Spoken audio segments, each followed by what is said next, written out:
Hi everyone, today we're going over how to identify problems. These are our key points. Topic 1 is looking for inefficiencies or pain points.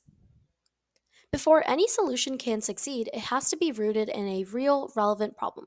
Judges want to see how your idea was born from observation and not just assumption. The best business plans trace back to a real friction that people already experience. For example, you can say, I noticed people at coffee shops constantly digging through their bags for charging cables. Instead of assuming they needed a better bag, I watched closer. They needed convenient charging stations that actually worked. There are four main methods for identifying inefficiencies or pain points. So, first we have time wasters. You want to look for moments when customers lose time unnecessarily. Think long checkout lines, confusing navigation, or poor instructions. These moments may seem small, but they quietly build frustration. A solution that saves time adds immediate value. So here's more for communication and navigation. Next is money leaks. You want to try to spot areas where customers feel they're overpaying or spending without a clear return. This could include unnecessary fees, inefficient packaging, or money being wasted in subscription models. People are quick to switch when a smarter, leaner option appears. For example, small businesses were paying $200 per month for enterprise software when they only used 10% of the features. The real problem here isn't the price, it was a lack of right size solutions.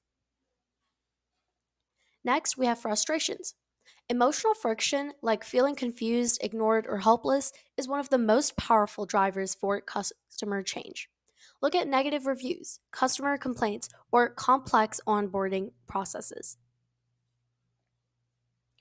You also have drop offs and abandonments. You want to track when people are quitting. This might be when they quit a sign up process, abandon a cart, or ghost a service.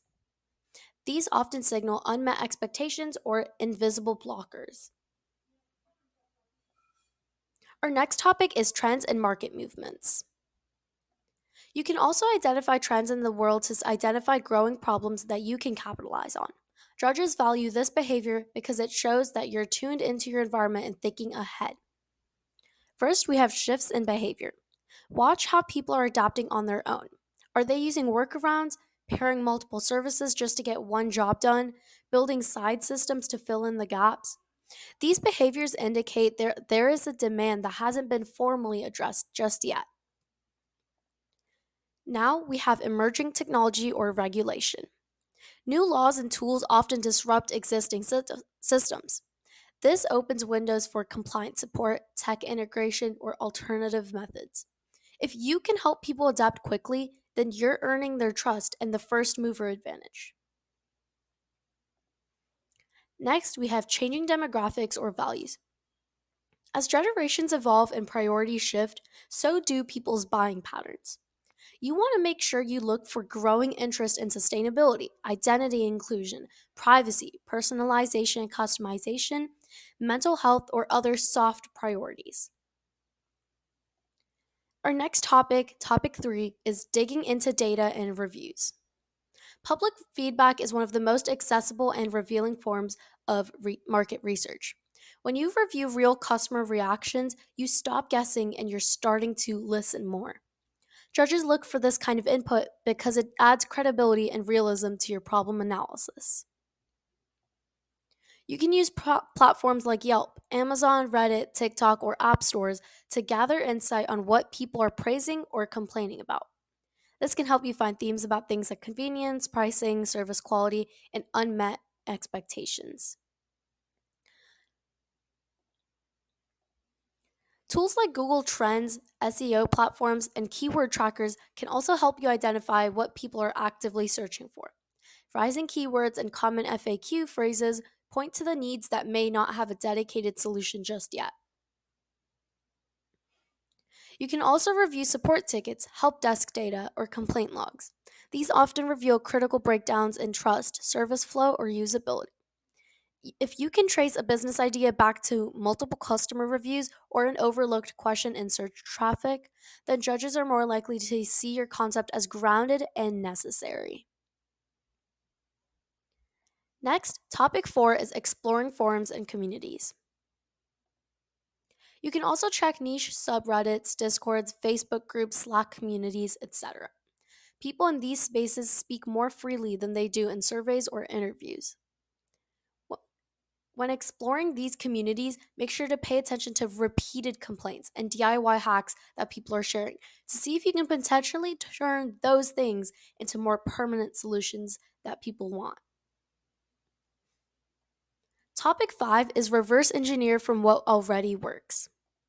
Take a look at popular tools and ask who's being excluded by this? What use cases aren't being addressed? And what's outdated or clunky about this approach? Look for limitations that people tolerate just because they have no better alternative. If a product is popular but rigid, there's room for flexibility. If it's powerful but unintuitive, then there's room for simplicity. These will help you identify areas of improvement that could fill with your business. For example, Zoom dominated video calls by making something complex, which was enterprise conferencing, incredibly simple. One click to join versus 15 minutes of setup instructions. Next, our topic is pestle and environmental analysis. When you're building a business, it's easy to focus only on the immediate customer experience. But strong entrepreneurs know that they have to look beyond their users. That's where pestle analysis comes in. Pestle is a strategic framework used to examine the macro environment, which are the large scale external forces that affect industries and consumer behavior. While you can't control these forces, you can analyze them to uncover opportunities, gaps, and risks. Judges love seeing this in business plans because it shows that you understand your context and are thinking systemically. This includes things like political, which is referring to government policies, laws, and political pressures that influence how industries operate. This asks what government regulations, policies, or trade restrictions could impact the market. Are there grants, subsidies, or tax incentives for innovation or sustainability? For example, a startup that's selling reusable containers could capitalize on citywide bans on single use plastics. Not only is there legal pressure to change now, but there's also a built in push for alternative solutions. Political forces can either protect your business through subsidies or protective laws, or challenge it through regulation or legal complexity. Next is economic factors.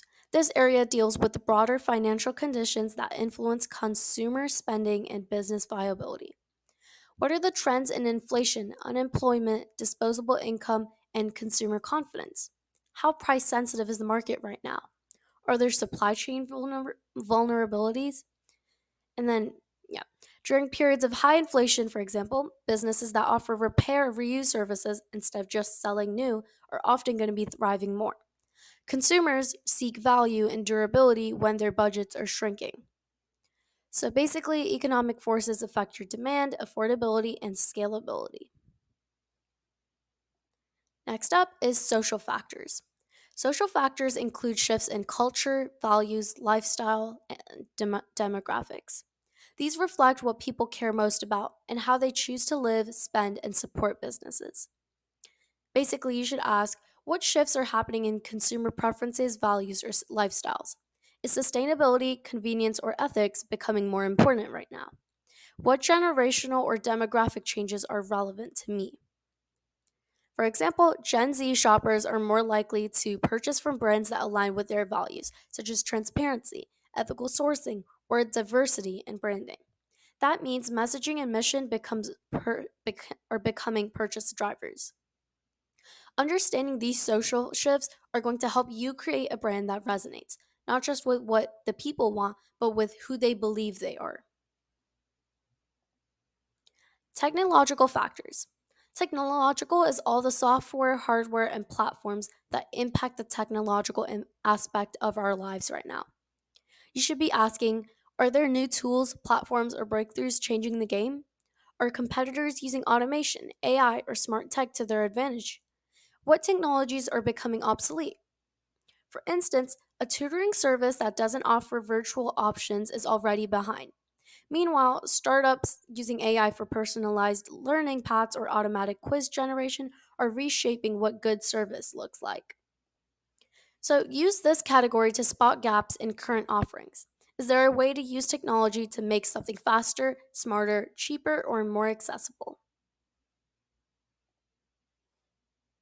Next, we have legal. This is a pretty self explanatory section. Legally speaking, what are we beholden to?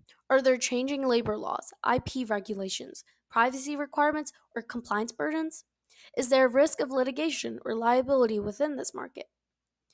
For example, we have a nutrition coach that might need to navigate new restrictions on what kinds of health claims that they can make online. Understanding these limits early on avoids major headaches down the road. Legal trends aren't just about avoiding fines, but it's about being defensible and responsible as a business model. Last on, we have environmental. Are there eco conscious things that we should be aware of? Are there concerns around emissions, waste, climate change, or resource scarcity? Are customers demanding sustainable practices or certifications? Are there risks from extreme weather or environmental degradation? For example, an instance of this would be a brand that ships in compostable mailers or carbon offsets deliveries might win over more eco conscious consumers, even if the product itself is identical to other competitors. This category is especially important in food, fashion, transport, manufacturing, and tech. But even digital services are being asked to reduce energy use or show environmental responsibility. Your goal with this analysis is to identify both opportunities and risks. Opportunities include unmet customer needs caused by external shifts, gaps left by regulatory or tech change, or trends that you can ride on, such as carbon neutral products. Threats include external forces making your idea outdated or risky, legal or political hurdles, or market behaviors that are shifting away from your solution. A simplified example of pestle analysis for the reusable water market is this: political. Plastic bans in some cities create demand for alternatives. Economic. Inflation makes people seek longer lasting purchases. Social. Gen Z values sustainability and reusable lifestyle choices. Technological. New materials like bioplastics are emerging now. Legal. FDA and BPA compliance for food safe containers. And environmental. Customers care about carbon footprint and recyclability. If you're trying to identify these problems to solve in a market through environmental analysis, you want to focus on which macro forces are shifting faster than companies are responding. Where are new technologies and regulations creating friction? And what customer behaviors are changing due to the large scale external influences?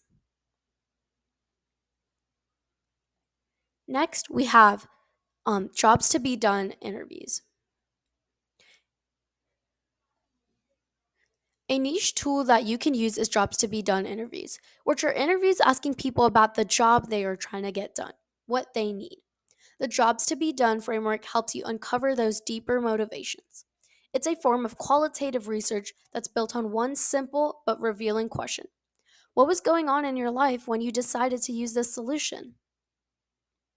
This question shifts the focus from the product itself to the context behind the decision.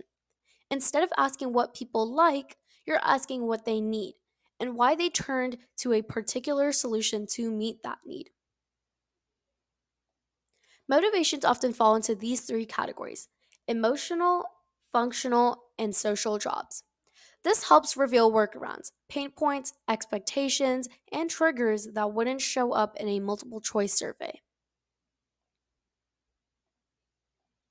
As an example, Starbucks isn't just selling coffee, functional. They're selling a place to feel sophisticated, which is the emotional part, and signal success, that's the social aspect. The $5 latte makes perfect sense when you understand all three jobs.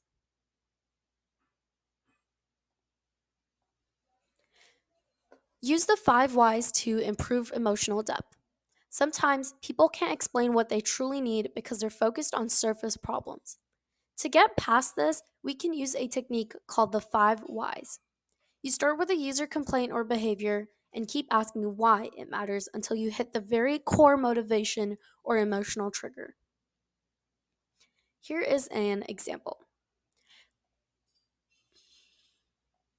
Why do you hate carrying reusable grocery bags?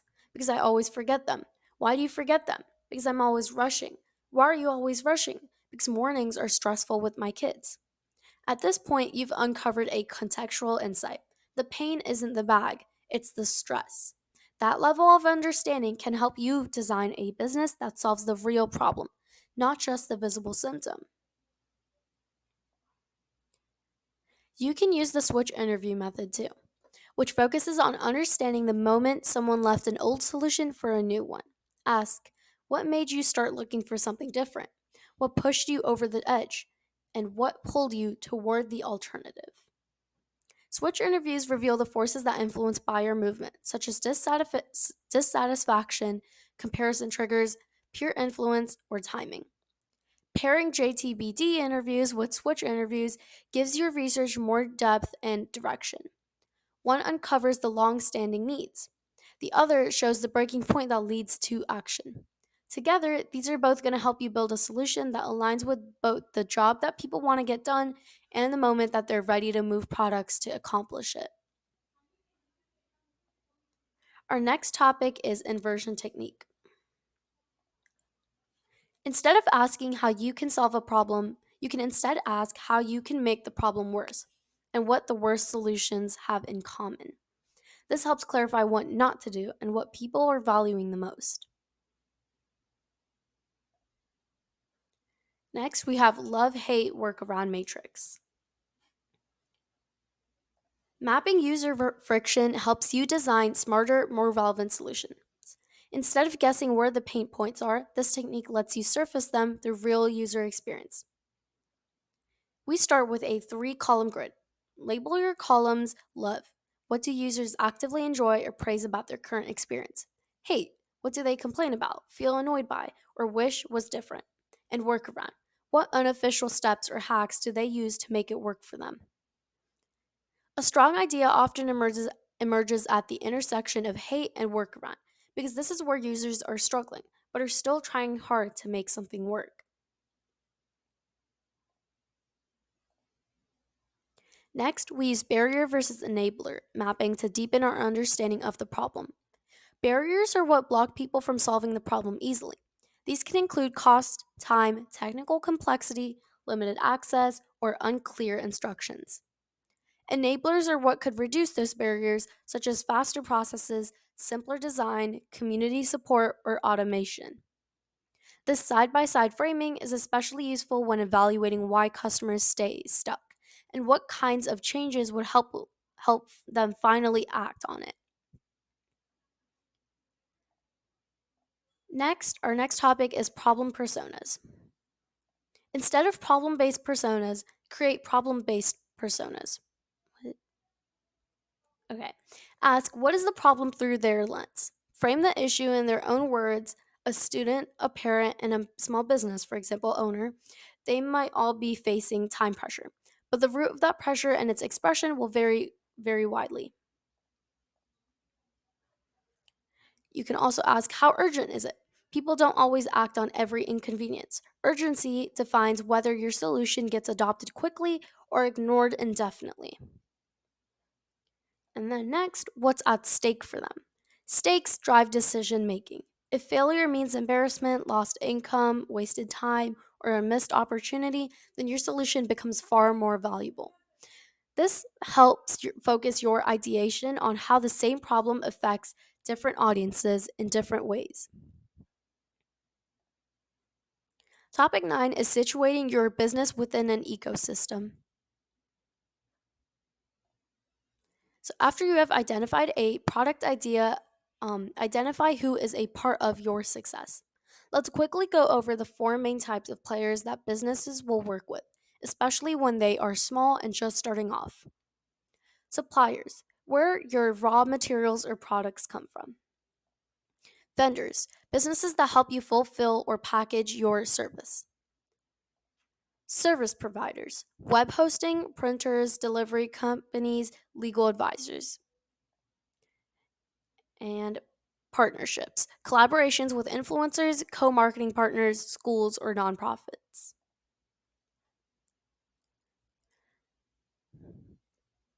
Next, identify what local trends or communities your business is a part of.